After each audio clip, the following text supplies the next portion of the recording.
आज चाहिँ त्यस्तो के भयो र आज मलाई हाम्रो रेस्टुरेन्टको ओनरले फोन गरेर थर्कायो त। अनि के कारणले चाहिँ हामीले पुरै रेस्टुरेन्ट बन्द गरेर बाहिर जानुपर्ने भयो त? खासमा चाहिँ यस्तो भएको हो साथी हो। Hello guys, welcome back to my mini blog. I hope तपाईँहरू सन्चै आरामै हुनुहुन्छ होला अनि म पनि सन्चै आरामै छु। आज चाहिँ म बिहानको 6 बजी रेडी भएर तल आइसकेँ अनि राजुभाइलाई हेलो हेलो भनिदिनु भनेको अनि यता हेरेर होइन हेलो हेलो भनिदियो राजुभाइले पनि। अनि मलाई चाहिँ बिहान कफी नखाइकन चाहिँ होइन कस्तो ड्युटी नै गर्नु नसक्ने के।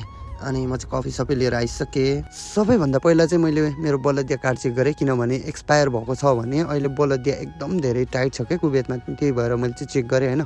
अनि राजुभाइले मेरो पनि चेक गरिदिए भनेर भन्दै थियो अनि त्यही भएर मैले उसको पनि चेक गरिदिएँ। सबैभन्दा पहिला चाहिँ मैले तलबात किता अनलाइन डिभाइसहरू जुन चाहिँ सबै टलक्क टल्काएर मैले चाहिँ अन गर्न थालेँ। त्यत्तिकैमा तलबातमा अर्डर आयो, एउटा पहिलो अर्डर होइन। अनि यसो हेरेको पहिलो अर्डर त चिकन फिले रहेछ होइन। अनि चट्ट चिकन फिले चाहिँ मैले बनाएर कोला सोला भोरेर बर्गर बनाएर चाहिँ चट्टसँगले प्याकिङ गरेर मैले त्यो अर्डर पिकअप गरेँ। त्यतिकैमा राजुभाइले चाहिँ नास्ता बनाइसकेको रहेछ अनि म चाहिँ नास्ता खाएँ। अनि नास्ता सास्ता खाइसकेपछि चाहिँ होइन मैले लेटुसहरू काट्न थालेँ किनभने अब बिहानको ब्याकअप बेलुका रातभरि अर्डर चल्छ होइन, त्यो अर्डरको लागि चाहिँ मैले लेटुसहरू काट्नु पर्ने हुन्छ।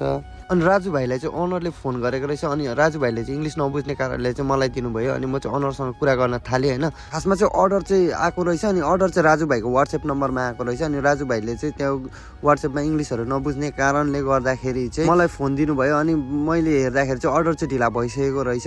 अनि त्यहाँदेखि खाना पिकअप गर्ने मान्छे ड्राइभर पनि आइसकेको रहेछ तल चाहिँ।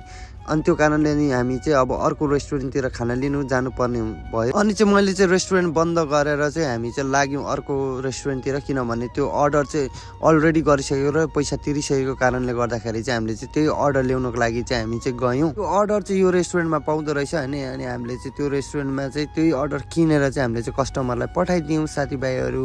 त्यो अर्डर पिकअप गराइसकेपछि चाहिँ म चाहिँ त्यो रेस्टुरेन्टबाट हिँडेर आउँदैछु आफ्नो रेस्टुरेन्टतर्फ। Thank you for watching guys. I hope तपाईँहरूले मेरो मिनी ब्लग हेरेर इन्जोय गर्नुभयो होला।